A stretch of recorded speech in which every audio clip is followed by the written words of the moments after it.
El contenido y las imágenes de este programa se difunden con fines noticiosos y de interés público. Además, los comentarios, opiniones y expresiones de sus invitados son responsabilidad exclusiva de ellos, de los productores de este programa, y no representan ni deben interpretarse como la opinión de este canal.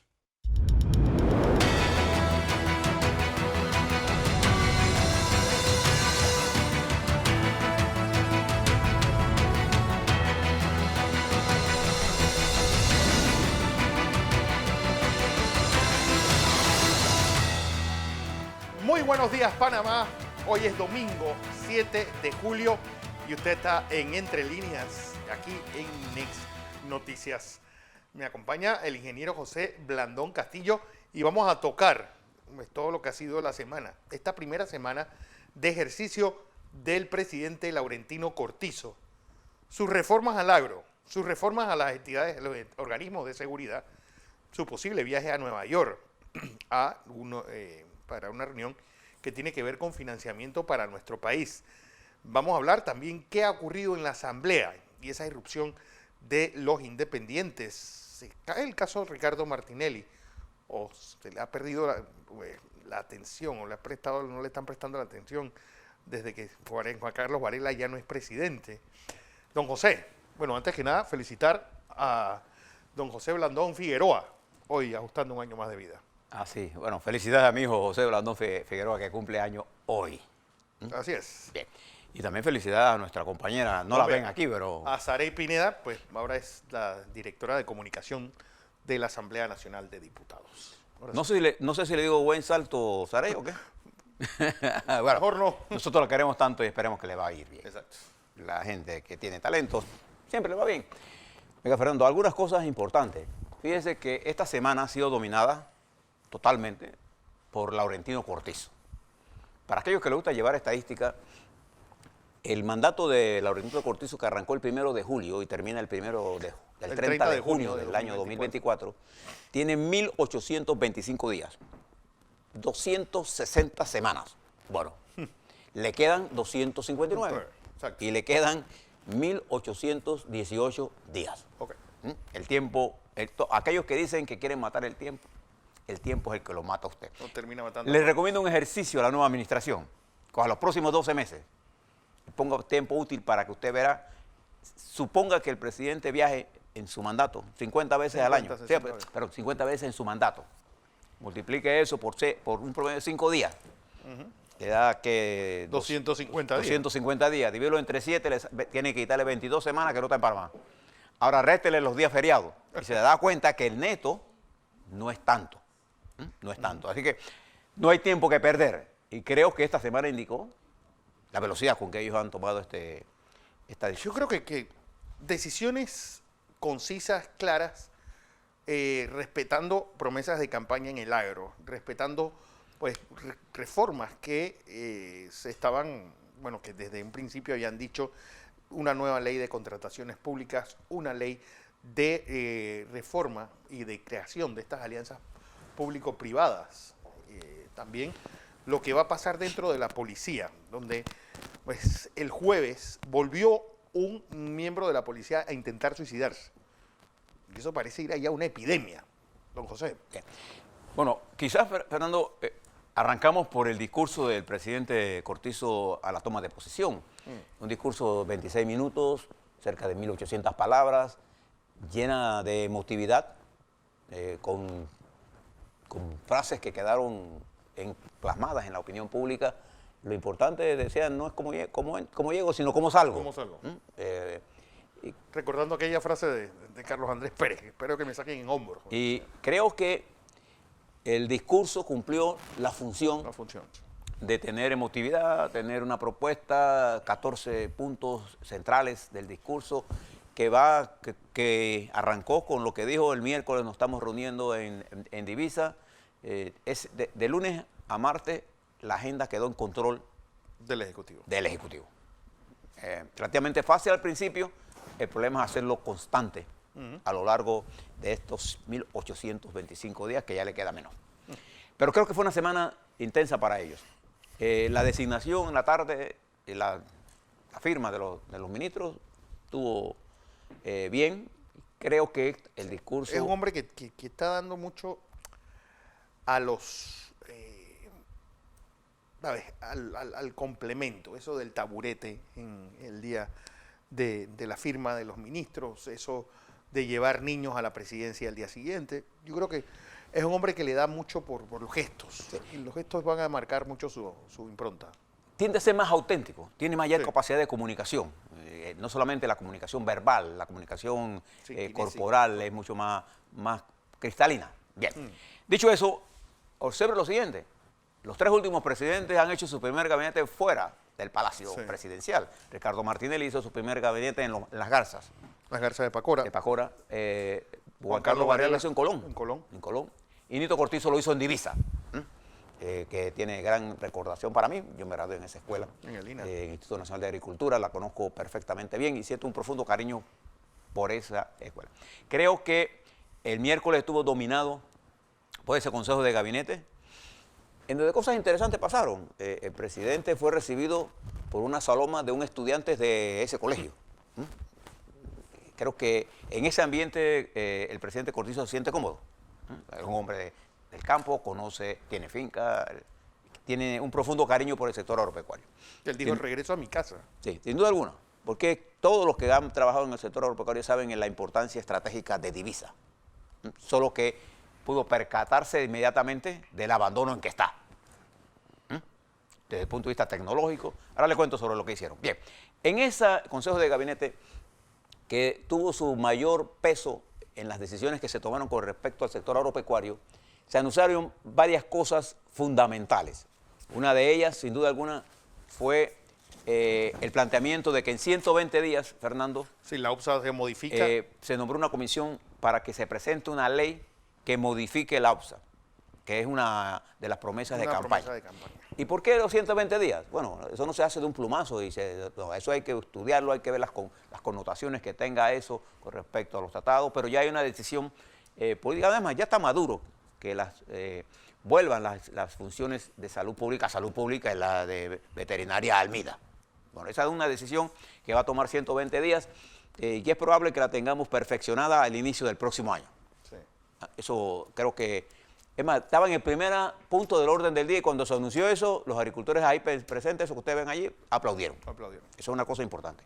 Otra de las... Bueno, lo de la producción, lo de la compra de la producción de leche y la reforma a Lima, yo creo que también es una de las... Pero lo otro que tiene gran importancia es la reforma a la Ley 4 del 94, que tiene que ver con los aranceles, los intereses preferenciales, que se va a otorgar el 80% a inversión al sector agropecuario, lo cual implica una gran importancia. Pero no solamente es el crédito, Lo de sino FESEC. la reforma que hay que hacerle al BDA y a Lima. Recuérdense que una de las posiciones más importantes de los productores en el sector agropecuario es que la institucionalidad del sector está Golpeada. quebrada, ¿no? El Lima está haciendo funciones que no la que debe hacer, el BDA no está funcionando correctamente. El IDIAP, ni el ISA, ni... ninguno. Y creo que ese es un tema importante, se abordaron estos temas. En el caso del Instituto Nacional de Agricultura, el gobierno está planteando la creación de un instituto de alta tecnología de investigación para las Américas Latinas. Ese es un proyecto ambicioso. Personalmente me conformo con menos, pero Sí. sin duda alguna, el Instituto Nacional de Agricultura, que dentro de él funciona la Escuela Nacional de Agricultura, que está al nivel de bachiller, requiere de un replanteamiento total. Pero al final, José, es decir, ya lo hicimos una vez. Al final, el punto 4 era eso, introducir, pues se introdujo la sandía, se mejoró el tomate, se hicieron sembradíos que no eran tradicionales en un área que tenía características muy particulares, que era el área de Los Santos. No sé por qué no se puede volver a hacer. Sí, bueno, lo que pasa es que cuando se diseñó la escuela, bajo la administración, bueno, el primero que la escuela nació se llama así, Augusto Samuel Boyd, pero posteriormente los Estados Unidos en su programa de cooperación le metió la mano al Instituto Nacional de Agricultura. No solamente a la escuela, a todo lo que era investigación. Y entonces allá había investigación en lechería, en porcinocultura, No, en avicultura, y eso estaba también diseñado. en abejas. Que el hecho de que se creara el Instituto de Artes Mecánicas, pues tenía que ver porque iban a mecanizar la agricultura y alguien tenía que reparar esos tractores y alguien tenía que hacer todo lo que es la mecanización, entenderla y repararla. Y además, No fue el al país golpe. necesitaba mano de obra especializada en el sector de todos los mecánica, electricidad, en el arte mecánica y de agricultura. Claro. Y entonces unir el Instituto Nacional de Agricultura, que era el INA, que hacía la investigación, y los estudiantes que producían su comida, Sí. y que además se nutrían de los productos de la granja. Eran internados también. Era internado y con todo pago, todo pago. Sí. Todo pago. Y con profesionales de alto nivel. Además, los profesores vivían dentro del Instituto Nacional, tenían que dormir. Es más, la Escuela Nacional de Agricultura, a diferencia del arte mecánica, no tenía inspectores que cuidaban los dormitorios. Sí, ¿para qué? No, los inspectores de la escuela eran los propios estudiantes. Wow.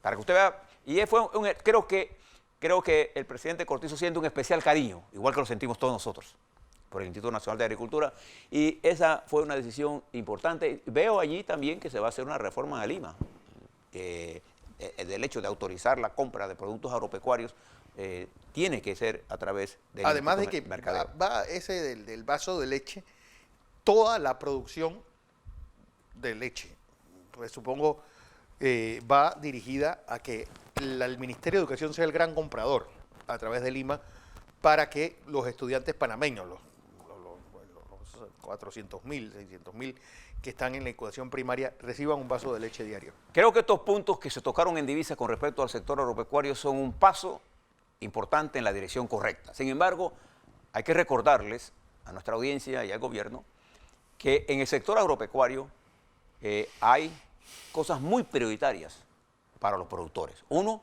a los arroceros les interesa saber el pago atrasado. Sí. A los maiceros les interesa saber La disponibilidad de silos. pero además el precio de compra del maíz, ¿no?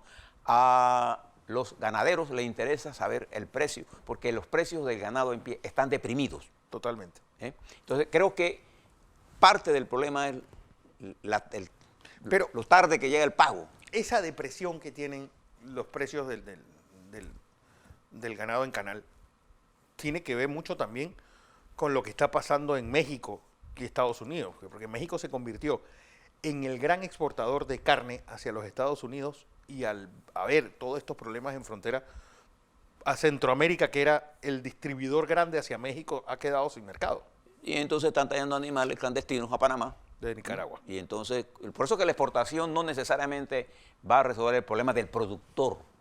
Pero también está el problema de la lechería grado C, que algunas medidas se tomaron que van dirigidas. Sí, se está subsidiando, que no se paga, pero se ha subsidiado. Pero el problema es el pago. Porque acuérdense que la ganadería de leche C es la caja menuda del productor agropecuario. De manera que hay cosas que avanzaron, hay cosas que los agricultores todavía resienten, hay una gran decepción y falta de credibilidad en el sector agropecuario. Sin embargo, creo que las medidas que se tomaron van por el camino correcto, Fernando. Y hubiera sido también, pues, hacerlo al buen tuntún, más que nada por estas fuerzas independientes, la reforma a la ley de contrataciones públicas que entra en una especie de callejón sin salida, porque ¿qué gran empresa no ha tenido un problema al cual ha sido condenada? Y el gran problema es que al inhabilitar a las empresas que tienen que ver pues con procesos de delación, lo único que estás haciendo es que ya nadie quiera llegar a acuerdos con los órganos judiciales del continente, y eso lo que va a provocar son procesos muy largos con empresas que van a tratar de amarrarse de pies y manos al timón para no soltarlo. Bueno, una de las cosas que se discutió en este primer debate, de este primer gabinete en divisa, fue una reforma a la ley de contrataciones públicas. Pero el gabinete no aprobó ninguna propuesta. Simplemente el ingeniero Gaspar Tarté, que coordina un grupo que maneja este estudio, hizo una presentación de lo que serían esas reformas, tanto esas como la reforma que tiene que ver con la asociación pública-privada. Pero en el caso de las contrataciones públicas, yo quiero dejar sentados algunos puntos importantes para que eso quede en la mente de quienes tienen que tomar esa decisión, que son al final los diputados y el presidente Cortizo cuando tenga que sancionar la ley, y los ministros cuando la aprueben.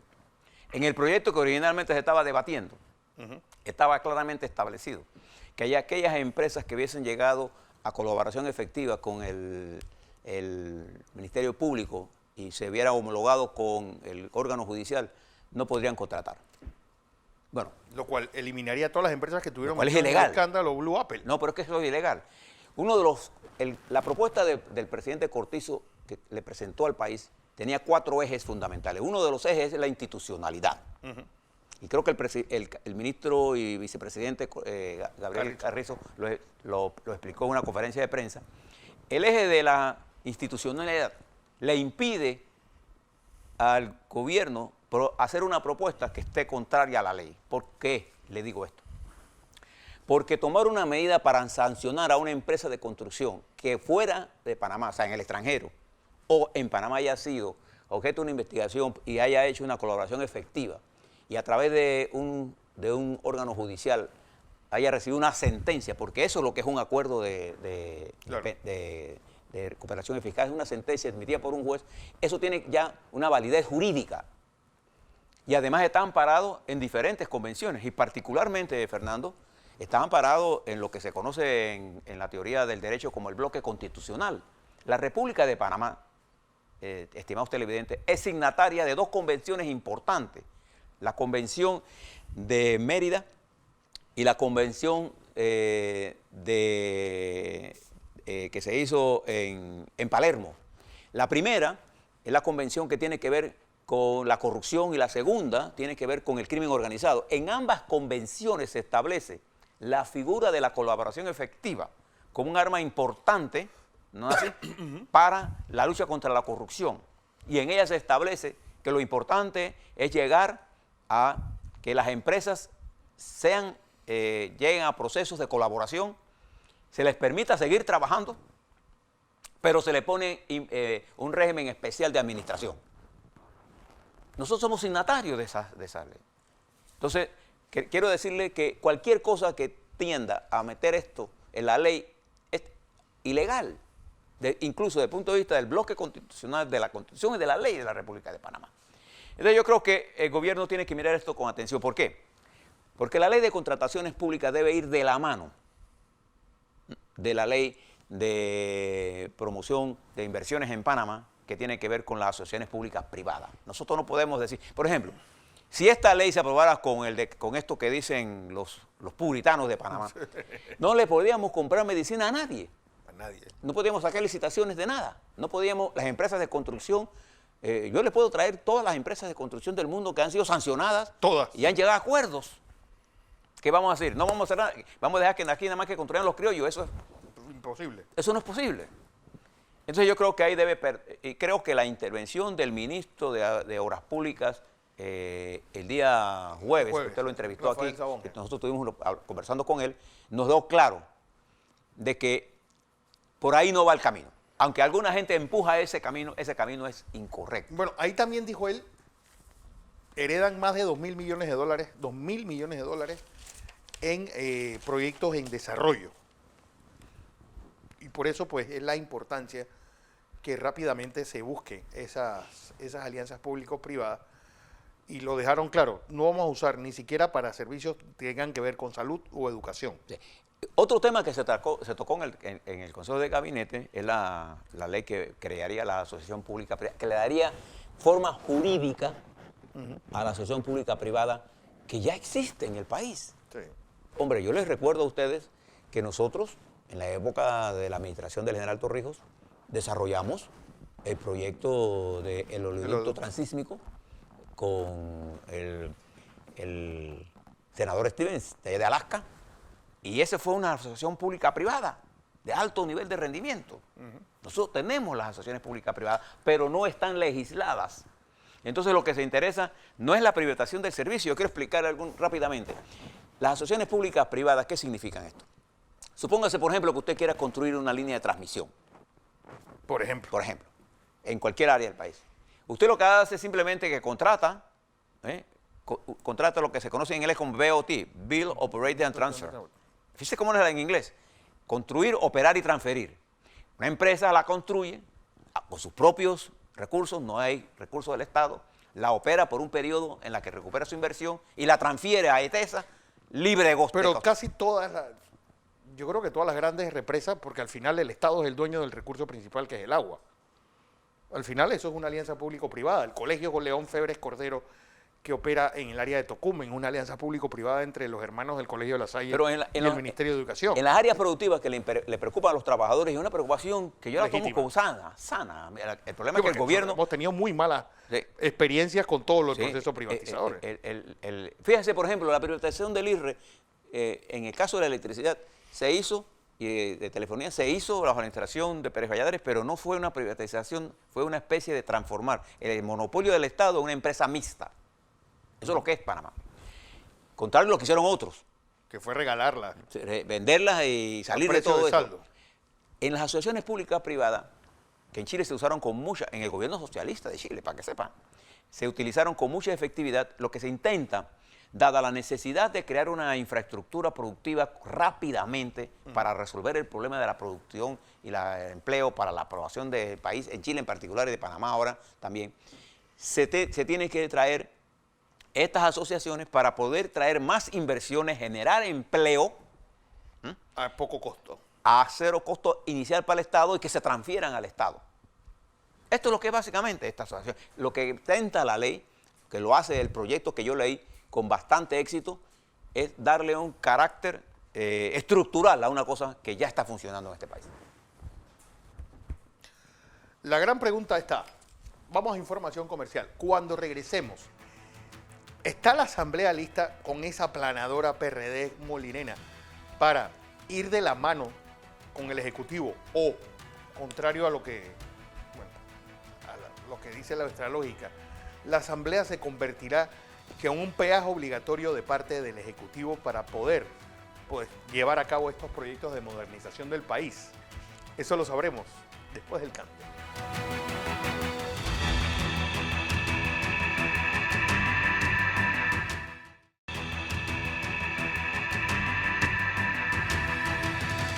Seguimos en Entre Líneas en este análisis de la primera semana del gobierno de Laurentino Nito Cortizo. Pues un sobresaliente en lo que tiene que ver con ese gabinete llevado a cabo en el INAH el pasado miércoles. Pero, ¿qué nota le ponemos a la Asamblea? Pues porque hay una sensación agridulce, pues, esta nulidad de parte de Cambio Democrático, esta irrupción del PRD ha dicho, vamos a presidir todas las comisiones de la Asamblea, esa irrupción de los independientes como, bueno, una especie de salvadores de la patria. No sé quién les ha llenado la cabeza de que ellos vienen para convertirse en algo, pues que yo creo que el sistema se los terminará centrifugando a todos. No sé. Yo le pondría incumplimiento. Sí. Creo que no han hecho la lectura correcta. Fíjese, si usted estudia el discurso y lee con calma el discurso de Cortizo en la inauguración, el gabinete, la intervención de los ministros, Sí. el Ejecutivo lanza un proyecto ambicioso, con una velocidad, con propuestas que requieren consensos partidarios y consensos con la sociedad. Sí. De hecho, uno de los temas del presidente es, todos son importantes. Y hace un llamado a buscar unidad frente a temas fundamentales y respetar a las estructuras políticas. Y dice, yo no fui nombrado ni contralor, ni procurador, ni miembro de la Corte Suprema de Justicia, yo fui nombrado presidente. Bien. Dicho eso, cuando vamos a la Asamblea, lo que vimos el domingo, en la historia nacional, ningún presidente de la Asamblea había sido electo por unanimidad. Claro. Eso Bueno, no, Bebí Valderrama, sí. no hubo unanimidad. Sí. Hubo unanimidad. No, Pero había había menos 10 legisladores. no hubo unanimidad. No. Ahí estaban todos los legisladores que estaban ahí presentes, votaron a favor de eso. Creo que eso le hace daño a la democracia. Sí. El PRD tenía suficientes votos, 40, allí presentes, para sacar la Junta Directiva. Y Cambio Democrático y el Partido Panamista debieron proponer candidatos a la presidencia de la Asamblea para dar, ¿no?, la forma de que en la Asamblea hay fuerzas políticas de gobierno y de oposición. Eso no es malo.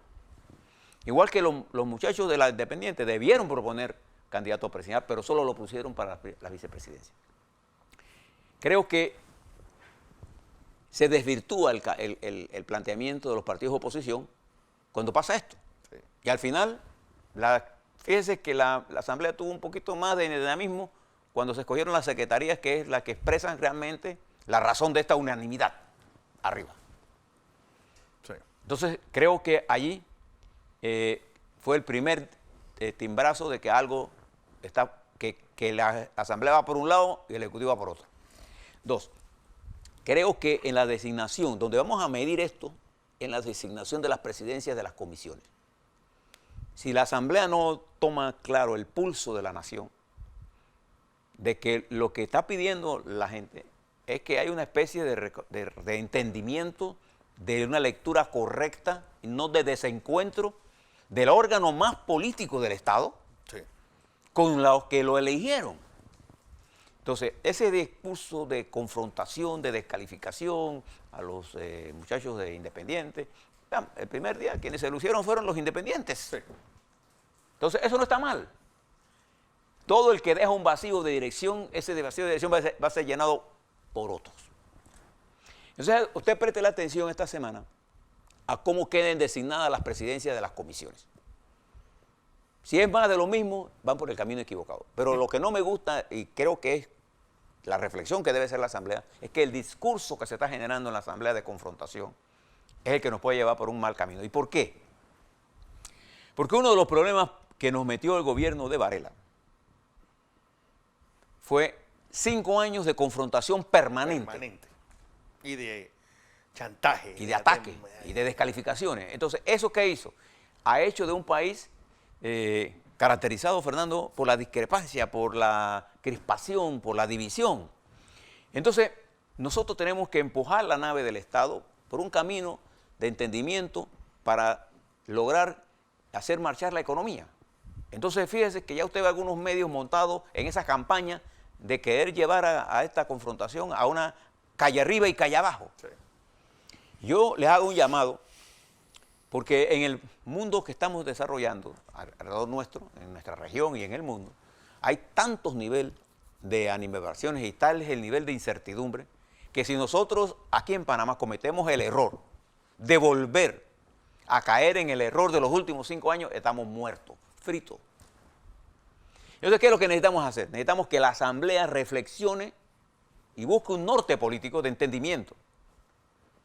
Creo que la fuerza dominante en la Asamblea, que es la mayoría, que es el PRD y Molina, deben llegar a acuerdos estratégicos con el Ejecutivo para efectos de armónica colaboración. Armónica significa, vamos a entendernos sobre los temas. No es que la Asamblea va a discutir todos estos temas y tiene el derecho de hacerlo y lo va a hacer.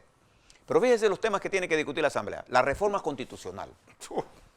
Tiene que discutir, y si la reforma constitucional es de mentirilla, estamos muertos. Está muerto. Necesitamos discutir el tema de la APP, la Asociación Pública Privada, para meterle una inyección de economía a este país, de ingresos, de inversión. Necesitamos discutir la ley de contrataciones públicas. Necesitamos discutir las reformas a la salud. Necesitamos discutir las reformas al sector agropecuario en un marco de seriedad, pero de colaboración entre todas las fuerzas que se encuentran allí. Esa asamblea es una expresión de lo que pasó, una expresión ni siquiera tan reflejada, porque allí hay mayor representación de un partido de lo que realmente dijo el electorado. Pero aún asumiendo que la representación está allí, porque el PRD tiene más representación, tiene 56 y el 60% de los con diputados. El 36% de los votos. Eso no es representación, No es representación. proporcional. Entonces, aún a pesar de ello, sigue siendo la mejor representación posible dentro de la legislación vigente, que habrá que revisarla, para enrumbar la nación no por el camino que iba. Eso es lo que el país quiere. Queremos cambiar, no para que los PRD se vuelvan, pero los cambios democráticos se vuelvan PRD o los panameñistas PRD. No, lo que queremos es que los partidos conserven una identidad que han perdido y que la tengan, y que los independientes colaboren en esta discusión, elevar el debate hacia temas que nos alejen de la confrontación inútil, la confrontación que nos lleva, por ejemplo, a impulsar propuestas. Yo cuando escucho, por ejemplo, a miembros de la sociedad civil hablando de muerte civil. Fíjese, la muerte civil es una violación de las más violentas a los derechos humanos de un ser humano. Sí. Pero entonces lo dicen Más como, un país con un sistema, un órgano judicial y un sistema legal tan paupérrimo como el que tenemos. voy a decir algo que quizás ustedes dicen, bueno, cuando uno revisa la legislación esta que se presentó en la ley de contrataciones públicas para no reconocer los acuerdos de cooperación efectiva, no hay ningún país en el mundo de este planeta que tenga una legislación que diga esa torpeza. Esa estupidez. Entonces, creo que si nos alejamos de ese camino, haríamos bien, pero el camino que está señalado, me parece que es el camino del entendimiento, el camino de los acuerdos, el camino en la que nosotros, para buscar acuerdos hay que tener desacuerdos, pero acuerdos conceptuales y desacuerdos conceptuales. Pero eso de que tú eres más ladrón que yo, sí, tú no eres más, o que yo quiero aferrarme a controlar una comisión porque yo soy el que, abren lo que quieran, pero yo estoy aquí. Ese lenguaje no va a llevar a ningún lado. Lo que nos puede es descarrilar. Le doy el tiempo. Usted puede seguir entreteniéndose en eso.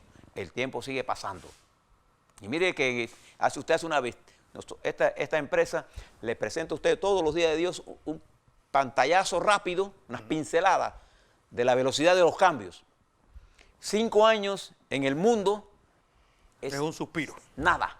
Entonces ustedes no tienen tiempo que perder. Perdimos 5 años en la que sumimos al país en una discusión y a pesar de eso, a pesar de todo eso, el país avanzó. Imagínense lo que hubiera avanzado si no hubiéramos salido de eso. Yo creo que Ricardo Martinelli, en la intervención que hizo el lunes, lo tocó con exactitud. No habrá desarrollo económico si no hay un proceso de reconciliación nacional. Otra cosa, José, importante es, se convertirá el órgano legislativo en una especie de palo en la rueda al progreso que está tratando de impulsar el Ejecutivo. Se convertirá en una especie de chantaje para poder pasar leyes que ha sido la constante en los últimos 30 años. Yo pienso que el sistema del chantaje y el sistema de la compra de votos, porque eso es lo que es, sí, a través de planilla, eso ya murió. Por ese camino no va. Ahora los legisladores tendrán que entender que tienen otra misión. Ellos tienen que legislar para el país y van a tener que patrullar el país. El electorado dio un mandato, no de que no hubiera partido, no, mire, le dio un espaldarazo a los partidos políticos, le abrió un camino a los independientes. Pero el 75% de las fuerzas que están ahí son partidarias. Sí. Y la lectura que deberían hacer es entender que el camino es el camino del entendimiento, el camino de la discusión política. Es que tenemos que elevar el debate. Al elevar el debate ganamos todos. ¿Por qué ganamos todos?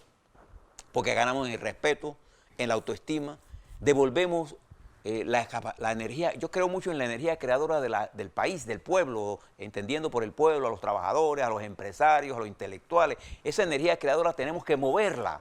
Nadie ha transformado una sociedad, Fernando, sí, si no moviliza la opinión pública. Pero ¿cómo la vamos a movilizar viendo los espectáculos que vemos cuando se están peleando comisiones? Gente que ni siquiera debe estar ahí. Entonces, yo creo que si tú estás ya ahí, bien, estás ahí, pero aprende a asumir que ya tú no puedes ser el protagonista. Entonces, creo que la principal responsabilidad que la Asamblea maneje bien está en manos del PRD, pero también está en manos de Cambio Democrático y del Partido Panameñista para que asuman ellos el nivel de conducción de oposición y no le estén dejando la responsabilidad de que si la Asamblea funciona o no a los independientes, que apenas son 5. Pero que ahora han demostrado mayor capacidad de movilización, de planteamiento, de enamoramiento del electorado. Entonces, si el electorado lo llevamos nuevamente a los 5 años de persecución, porque fíjese usted, y usted lo dijo, usted que maneja bien la opinión pública, ¿qué usted ha sentido del caso de Ricardo Martinelli? Para darle un ejemplo. La gente se cansó y se cabrió de esto. Sabe que ya el caso no tiene el peso que tenía. Al salirse el principal impulsor de eso, sí, ¿no? Ya Martinelli no deja de ser un caso que tenga tanta importancia, pero sí tiene importancia porque es la solución de ese problema en el marco de la ley de la Constitución, lo que va a establecer las condiciones para que el país se monte en el camino del desarrollo. Eso no quiere decir que no vamos a tener discrepancias, que no vamos a tener pelea, pero hombre, por favor, tengamos pelea buscando empleo, tengamos pelea buscando inversiones para el país, tengamos pelea para tener la mejor constitución, para la mejor ley de contrataciones públicas, pero no para decir que quito a este para poner a este. O sea, no sé, creo que no cuesta mucho entender esto. Para hacer eso, los diputados tendrán que dejar un nivel de desprendimiento y de pensar en el país, Fernando. Nosotros siempre, frente a los grandes retos como nación, esta nación se ha podido desarrollar, porque a lo largo de muchas generaciones, que culminó con el último jalón que dio Torrijos y el grupo que le acompañamos bajo su liderazgo, levantamos las banderas del colonialismo, y los Estados Unidos respetó la decisión que tomamos y nos impulsó en los primeros 15 años con todo su apoyo. Porque los Estados Unidos fue un aliado, yo diría, fiel al cumplimiento de los tratados de Torrijos-Carter. La ley de la tierra, los tratados, ya no existen. Sí. Entonces, pero ahora el mundo es cada vez más incierto, requiere de más inteligencia.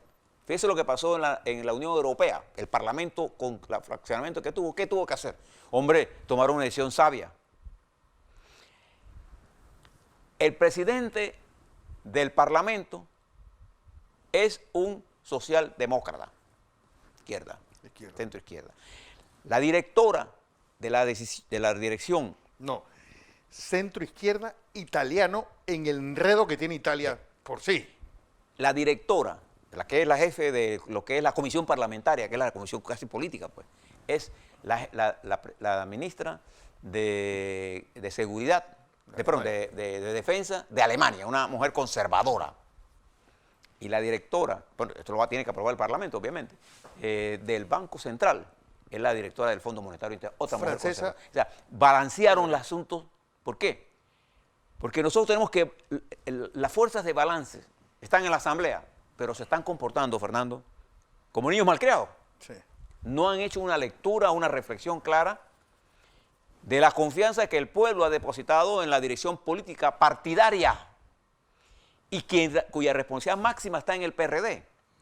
Y desde allí tienen que crearse los consensos partidarios para respaldar las iniciativas del Ejecutivo y hacer las correcciones en el camino cuando esas iniciativas se alejen del interés nacional, con la participación de todos nosotros.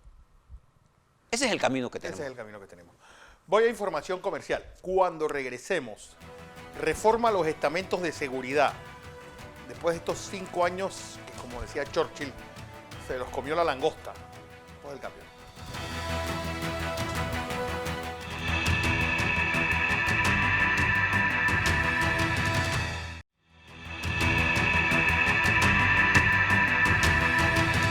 Seguimos en el análisis de entre líneas de esta primera semana de gobierno de Laurentino Nito Cortizo. Y una de las grandes reformas a la que se ha embarcado este gobierno y que tuvo su sumum el día jueves fue ¿qué pasará con los estamentos de seguridad?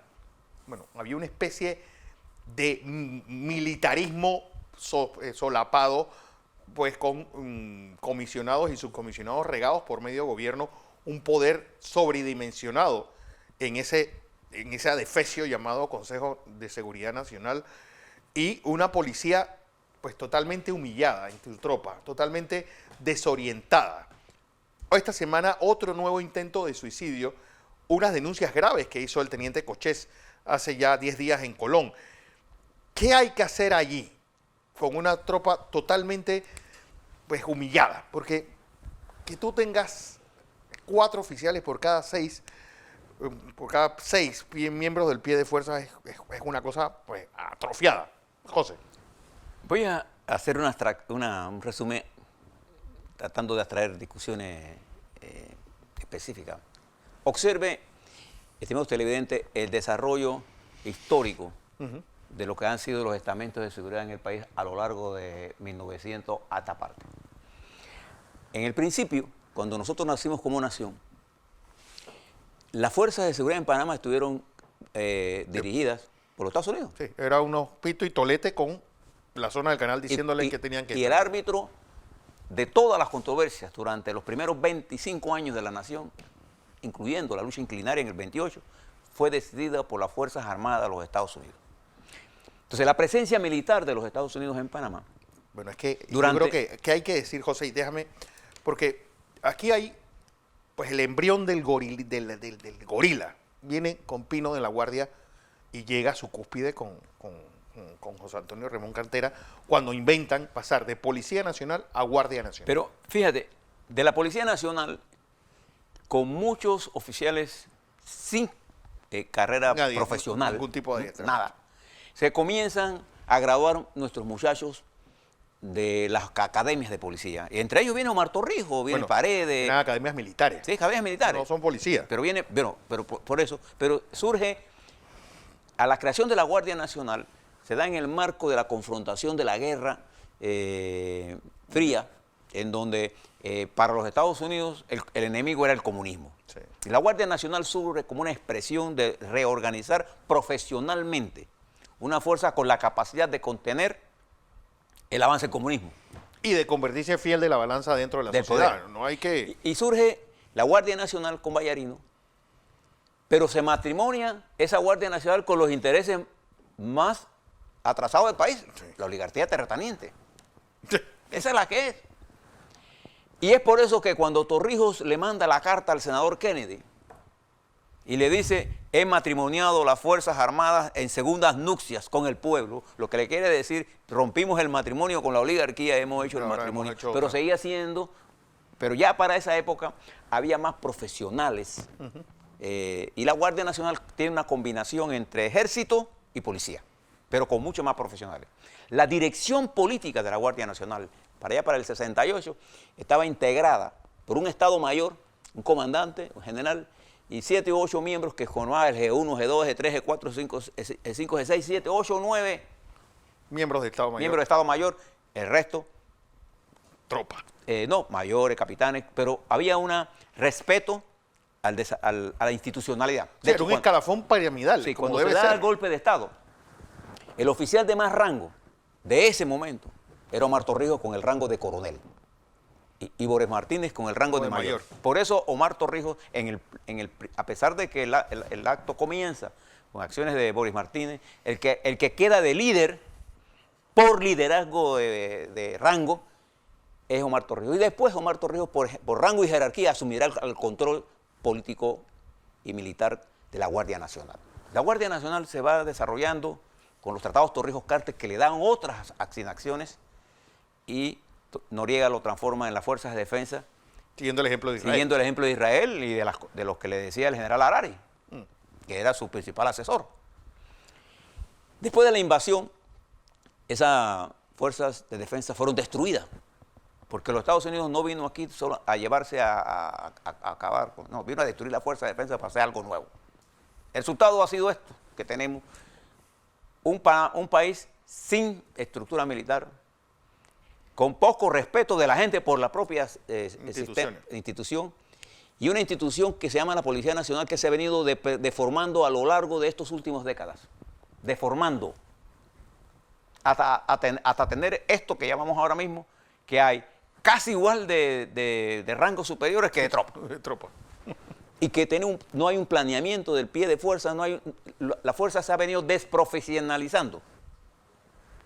Hemos ido a la inversa, porque los presidentes han pensado que complaciendo a los de arriba están en el poder con ese criterio de los presidentes de que, bueno, desde Endara siempre pensaron que iba a golpe. Golpe, en Desveregada también golpe, con Mireya llegaron a poner preso hasta un fax. Siempre ¿y quiénes son los que inventan eso? Ellos mismos. No, los policías mismos inventan tonterías. Quedamos al colmo de este último quinquenio, en donde el Consejo de Seguridad era el Estado Mayor del Gobierno. Sí.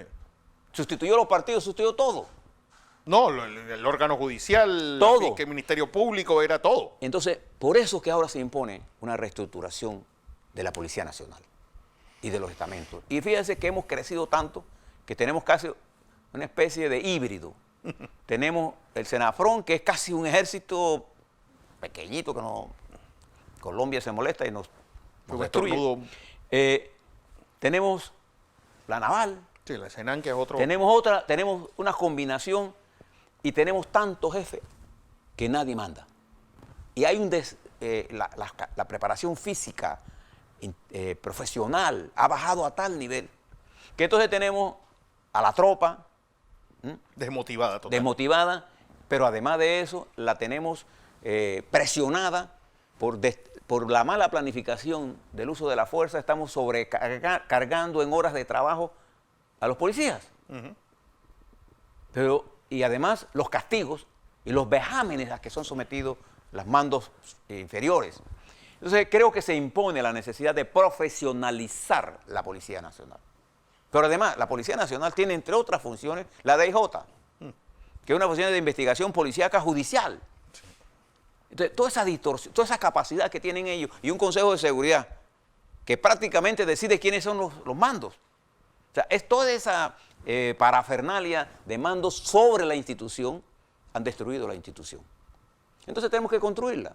Nosotros la hemos hecho varias veces, y para eso nosotros necesitamos alguna asistencia internacional. ¿Y qué es lo que queremos hacer realmente con Y sí, ellos? nosotros no podemos tener tanto comisionado. Nosotros tenemos que tener claramente que el país requiere de una nueva fuerza pública. O sea, una nueva fuerza, hablo de nueva en el sentido profesional, en el sentido de entrenamiento. No solamente la fuerza pública, porque el crimen organizado tiene nuevas variables. Cada vez más sofisticado. Más sofisticadas. El crimen cibernético, por ejemplo. El problema migratorio genera otra serie de problemas. Necesitamos tener gente con experiencia. Las fuerzas de defensa necesitan tener más psicólogos, más psiquiatras, Sí, claro. menos comisionados, más profesionalismo, más entrenamiento. Las policías deben entrenarse. Yo me recuerdo cuando en el Alto Río estaba armando paredes, incluso los policías recibían entrenamiento permanente de los civiles con respecto a por dónde iba todo esto. Sí. Incluso Ese entrenamiento se acabó. No, porque todo esto, por ejemplo, el tal Picuiro pensaba que él era una especie de superdotado. No, lo que demostró en sus 5 años fue la torpeza. Que nadie tuvo tanto poder para destruir una institución. No hay nada que le haga más daño a una institución de carácter castrense que la violación a los estatutos, hombre. Le voy a dar un ejemplo. ¿Qué pasa en nuestro hermano país de Venezuela? Las Fuerzas Armadas han dejado de ser profesionales para convertirse en una fuerza Política. una fuerza al mando del crimen organizado, en cualquiera de sus manifestaciones. Entonces, nosotros, que tenemos un país diferente, nosotros tenemos que profesionalizar y enseñar a los panameños y panameñas a respetar a los policías. Y creo que eso es una cosa que se ha perdido en este país. ¿Por qué? Porque ellos mismos no se dan a respetar. Yo cuando veo estas peleas de un policía peleando con otro a puño, entonces ¿qué ven? No ven al comandante. ¿Te recuerdas un comandante de la policía que ahí gordito fue a una manifestación y le entraron a puñete? ¿Usted vieron alguna vez eso? En el mando de Vallarino, en el mando de Omar Torrijos, O de Noriega. o de Noriega, o de Rubén Paredes, nunca. ¿Por qué? Porque los comandantes nunca iban a esa... Uno se prepara para estas cosas. Y creo que la policía ha sido aislada del conocimiento de la realidad nacional. Esto de espionaje y estas pendejadas. ¿El deporte de Panamá cuál es? Habla mal del que está arriba. Habla mal de que está arriba. Y si el presidente Cortizo se va a molestar porque habla mal de él, entonces lo veo mal. Así es. Bueno, este es el resumen de la semana. ¿Qué nos espera esta segunda semana del gobierno de Laurentino Nito Cortizo? Porque pues, nos toca ver qué va a pasar en la estructuración de las comisiones de la Asamblea. El viaje del propio presidente a los Estados Unidos, principalmente en búsqueda de financiamiento y pues, en acompañar a nuestra gloria deportiva Mariano Rivera en su entrada al Salón de la Fama en Cooperstown. Pues preocupante, o hay que verle también las orejas al lobo. Lo que está pasando en Colombia, que hay una degeneración política pues a grados hiperlativos, pues sigue este infierno político en América Central. Así que yo creo que hay que ver que hay arbustos quemándose en nuestros alrededores y lo que tú decías en esta semana, no hay que olvidar que dentro de todos los problemas Panamá sigue siendo una especie de remanso de paz en comparación con lo que está pasando en la Argentina, en Chile, en Brasil y en el resto de Centroamérica. Bueno, yo creo que esta semana que viene el gobierno de Cortizo, por la dinámica que ha adquirido el proceso político panameño con la salida del escenario del barelismo, entra ahora a tomarse el escenario, sin duda, el gobierno entrante. Lo hizo ahora con el área del sector agropecuario. Veremos en la próxima semana cuál será el tópico fundamental, pero a nosotros nos interesa conocer, por ejemplo, al país, cuál será la política de salud, por ejemplo, cuál será la política de seguridad que vamos a ofrecer, cómo se va a manejar las finanzas públicas, cuál es la expectativa que tenemos aquí a fin de año con respecto a las inversiones. Esperamos que la Asamblea Nacional termine de conformar sus comisiones. Esperemos que el juicio de Martinelli continúe y lo que está pasando, que los testigos no están yendo. ¿Por qué? Porque ya el impulsor de eso salió. Sí. Los que impulsaron. Entonces creo que el Ministerio Público tendrá que hacer una reevaluación. Yo me llevo mucho, Fernando, por lo que el juez le preguntó al fiscal. La juez le preguntó al fiscal. El imputado, al juzgado se le hicieron las imputaciones correspondientes. El fiscal dijo no. Es decir, de hecho, cuando no ha habido imputación, ¿cómo puede haber acusación? ¿Te acuerdas? Eso fue en la Corte. Eso no tiene nada que ver el Ministerio Público con él. Desde ese proceso de arranque está ya muerto. Viciado totalmente. Entonces, usted mira ahora todo esto de los testigos y hay cosas que dan risa. Los testigos parecen testigos de la defensa. Sí. Entonces yo pienso que está llegando a su punto de definición. Esto va a ser importante en la vida política panameña. Pero además de eso, estamos por ver cuál va a ser el destino de las bancadas en la Asamblea Nacional, cuál va a ser la reacción de la sociedad civil y cuál va a ser la política de comunicaciones que este gobierno va a diseñar para no perder el control de la agenda política. Sí. Porque hasta ahora, por la dinámica de los primeros semanas, la tiene. Pero yo veo ya, fíjense que frente a la APP surgió la CONATO inmediatamente a responder. Y por ahí suenan tambores de otras instituciones. Bueno, en el Hospital Santo Tomás están llamando a huelga. Entonces, hay cosas que están andando, que le están advirtiendo, son señales intermitentes que le están diciendo al gobierno, hey, ustedes necesitan desarrollar una estrategia para comunicarse con el electorado. ¿Cuál va a ser? Eso es un problema que ustedes tienen que decidir. ¿Qué va a hacer la Asamblea Nacional? ¿Cuál es el nivel que espera el PRD de su bancada? ¿Cuál es la lectura que están haciendo con respecto a la sociedad? Y por ahí van a ver también ustedes las confrontaciones internas de los partidos para los cambios que son inevitables en todos los partidos. Inevitables. El panameñismo por fin pues está en pos de ese camino hacia septiembre. Y Ricardo Martinelli el lunes, hacia noviembre, y Ricardo Martinelli dijo el lunes aquí en Next Noticias, pues es imprescindible salir de la Junta Directiva, renovar la Junta Directiva de Cambio Democrático, donde hay una pelea realmente profunda y divisiones grandes. Era lo que teníamos que contarles en la mañana de hoy. A todos que pasen un feliz domingo. Nosotros nos vemos mañana desde las 5:45 de la mañana con el noticiero matutino de Next. De parte de José Blandón Castillo, Fernando Correa, Saray Pineda, pues en esta nueva nuevo reto. Felicidades, que seguro lo harás muy bien. Seguimos. Feliz domingo.